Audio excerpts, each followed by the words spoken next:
Hello, welcome to another Thundercats review. This is my actual first Thundercat review. And we're doing it on today the 6-inch Thundercats 2011 version Lion-O. Right, Lion-O is very accurate to the show. And he really does look really nicely done. He's got the nice silver painted boot guards or shin guards here, with a nice bit of blue for the feet to be like some sort of his shoe. Yeah, or his just like a toeless shoe, just like ninjas wear. Yeah, it's got a nice guard here, armor guard around here that really bring out the details around here. The only grip I have with this, when I got mine out of packaging, the logo here literally started to be flaking off, and now it's actually completely gone. I don't know if it's only on my figure. Yeah, I don't know if it's only on my figure that actually happened, but it really is pretty much gone. That's the last remains right there, and there are the last remains of the logo. But all in all, you've got this nice paint strap or armoured silver painted for the armour detail around here. Also going across here as well on the chest. And also going around there in the ab section. There are some little nice hidden details, like in the shirt area. I don't know if you can see it, but there's like little folded creases in there as well, and some bit of the black there as well, and some more of that folded detail look around there as well. But it looks, all in all, looks really awesome. He has got a side guard here. I don't know why it's there. It would have been better to be an elbow guard or something. But it has got nice detail of silver around there and a nice painted strap. The straps on the shin guards are painted the same colour as the fur around here. It would have been nice to add a little bit of grey here to actually add up some information, to add up some little more details. All in all, this head sculpt is really well made as well. We've got a nice look interpretation of Lion-O, with some nice little details on the face, with the nice blue, green, turquoise eyes, and the nice like fiery or pink, a very nice, yeah, with a nice pinkish red mane. Nice, really nicely sculpted detail as well, definitely from into the back and onto the sides. The articulation on these Lion-O figures, they are taking a lot of cues on the figure art joints here, not because, or the SIC joints, because yeah, figure arts and SIC joints, due to the joints here that they're pretty much using are pretty much the figure arts double jointed elbow joints here as well. So it has got a double jointed elbow here, and a rotational wrist as well, so it can rotate all the way around and pivot up and down at the wrist here at this point. The wrist or the shoulder has a rotation joint going all the way around, like so. And I didn't even forget to mention a little tuft of like fur, and can go in and out by this point here of the articulation pivot. The bicep can rotate as well around on the upper side of the bicep, or no, at the bicep, so it can rotate all the way around, and it does do really well.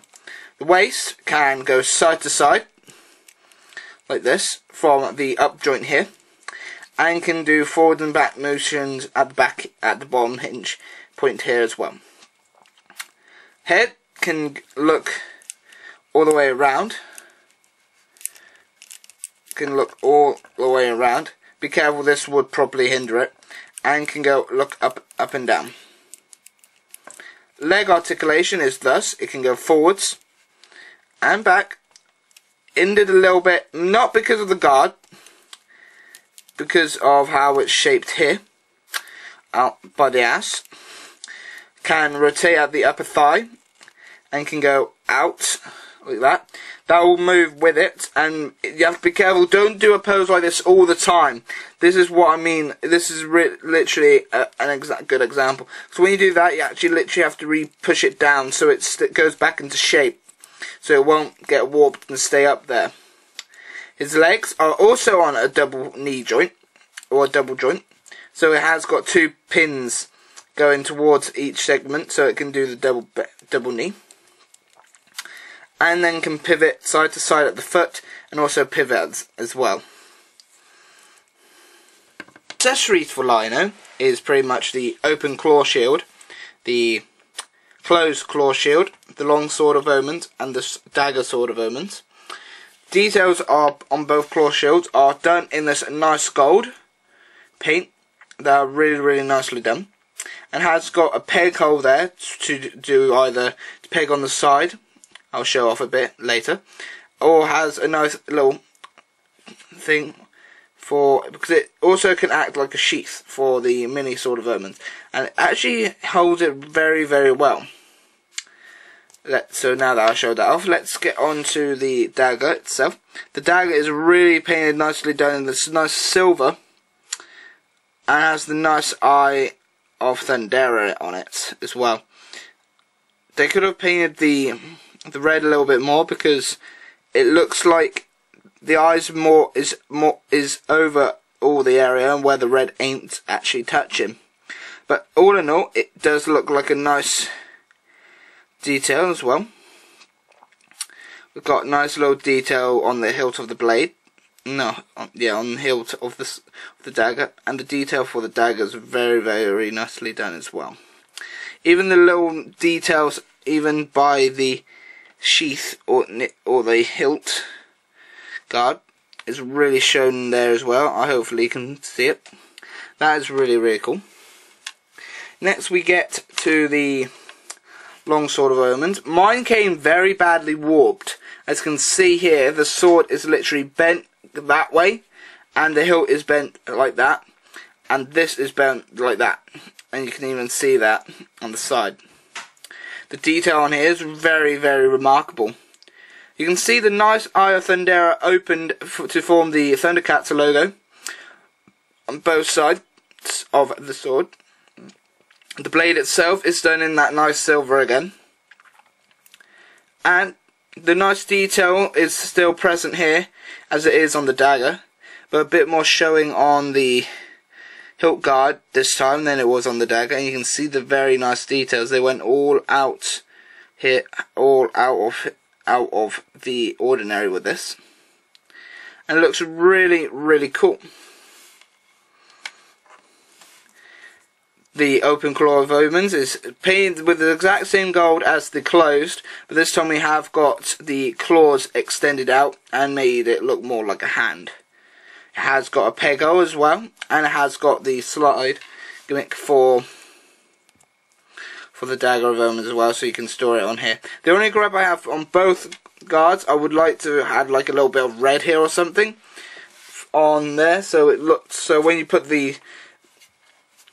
this in here, it will look like the Eye of Thundera is still shining through.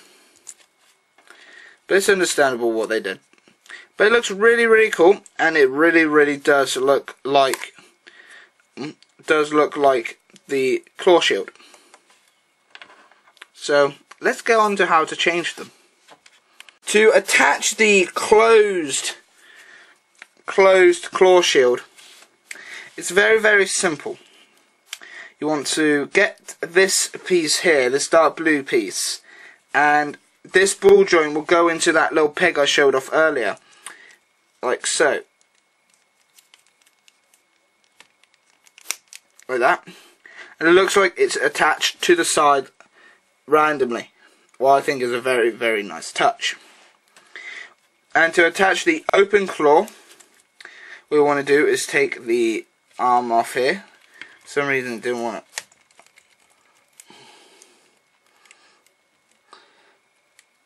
Yeah, you want to just pull that off like that, because there's a hole there and it leaves this kind of peg, and you want to put that peg into the exact same hole, that a similar hole to what the closed has, and you want to work it so it pegs in.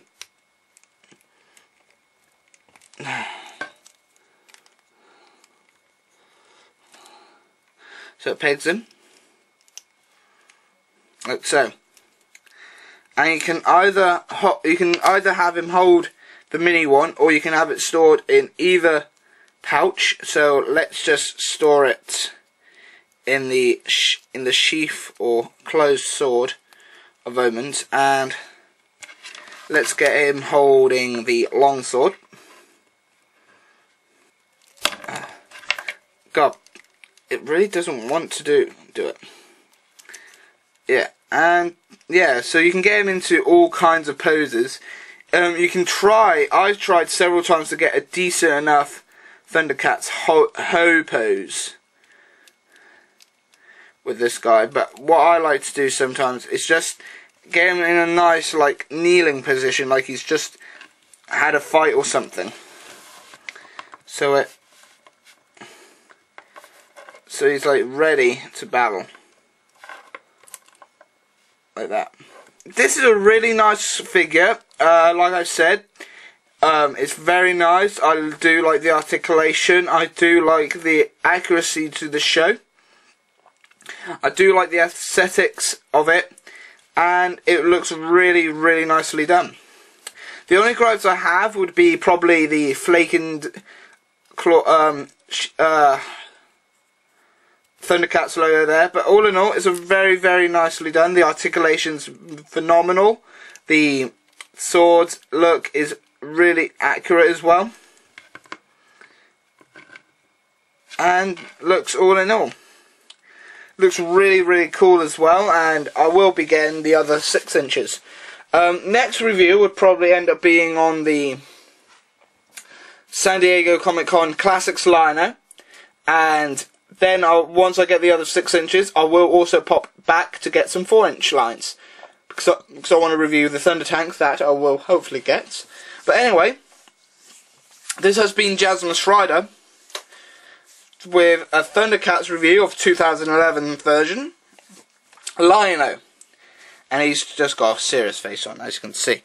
And I'll see you next time for another Transformers, Thundercats, Power Rangers, Super Sentai, Kamen Rider, Garrow, video games, movies, reviews, and check out my fan page, my TokuTF's channel fan page, TokuTF's forums for all the fun stuff that happens there. Talk about a lot of stuff there. But see you next time and see you around. Bye bye for now.